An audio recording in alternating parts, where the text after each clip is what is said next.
Assalamualaikum warahmatullahi wabarakatuh. Halo, jumpa lagi.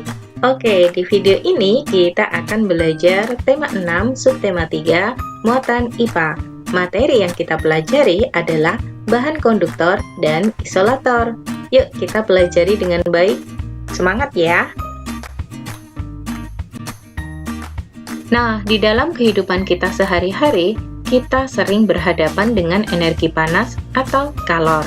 Ada aktivitas kita yang membutuhkan kalor secara cepat. Contohnya saat kita sedang memasak, tapi ada pula aktivitas yang tidak terlalu membutuhkan kalor. Contohnya saat memindahkan panci panas dari atas kompor. Ketika kita membutuhkan kalor secara cepat, maka kita membutuhkan benda yang mudah menghantarkan panas. Benda tersebut adalah konduktor. Nah, aktivitas kita yang tidak membutuhkan kalor, maka membuat kita membutuhkan benda yang sulit menghantarkan panas. Benda tersebut adalah isolator. Konduktor. Konduktor adalah bahan yang dapat dengan mudah menghantarkan panas secara baik. Biasanya, konduktor merupakan benda-benda yang terbuat dari logam, misalnya aluminium, timah, tembaga, baja, emas, perak, besi, seng, dan tungsten. Nah, emas sendiri merupakan konduktor yang paling baik. Biasanya, bahan-bahan konduktor digunakan untuk membuat panci, wajan, lempengan alas setrika, mesin mobil, dan lain-lain yang membutuhkan hantaran panas secara mudah. Golongan benda yang kedua, isolator.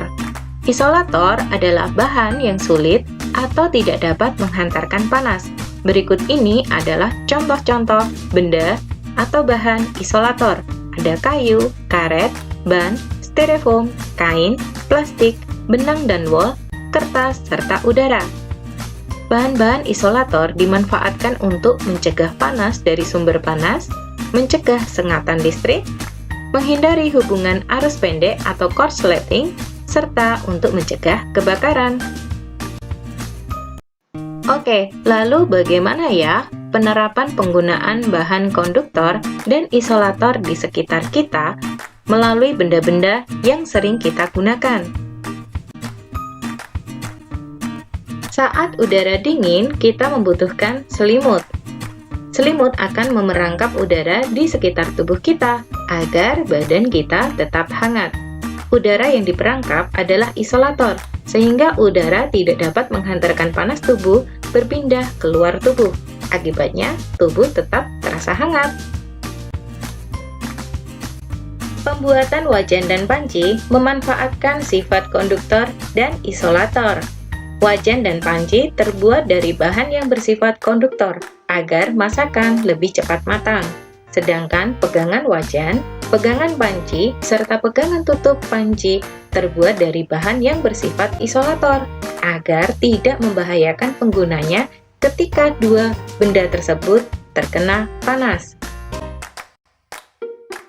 Setrika juga memanfaatkan sifat konduktor dan isolator. Bagian setrika yang memanfaatkan sifat konduktor adalah bagian alas lempengan setrika. Sedangkan bahan yang bersifat isolator digunakan untuk pegangan setrika. Solder merupakan alat yang kita gunakan untuk mematri logam timah. Solder mengubah energi listrik menjadi energi panas. Solder memiliki bagian-bagian yang bersifat konduktor serta bersifat isolator. Bagian yang bersifat konduktor adalah ujung dari solder. Sedangkan bagian yang bersifat isolator adalah pegangan solder dan pembungkus kabel. Proses pemanggangan kue membutuhkan energi panas. Oven serta loyang yang digunakan terbuat dari bahan konduktor, agar proses pemanggangan bisa berlangsung dengan cepat. Sedangkan sarung tangan yang digunakan untuk mengangkat loyang yang panas harus bersifat isolator, sehingga tangan kita tidak terluka karena panas dari loyang.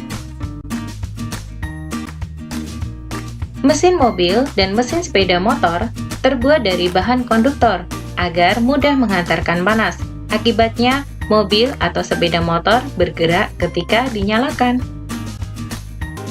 Oke, kita sudah selesai belajar tentang bahan konduktor dan bahan isolator.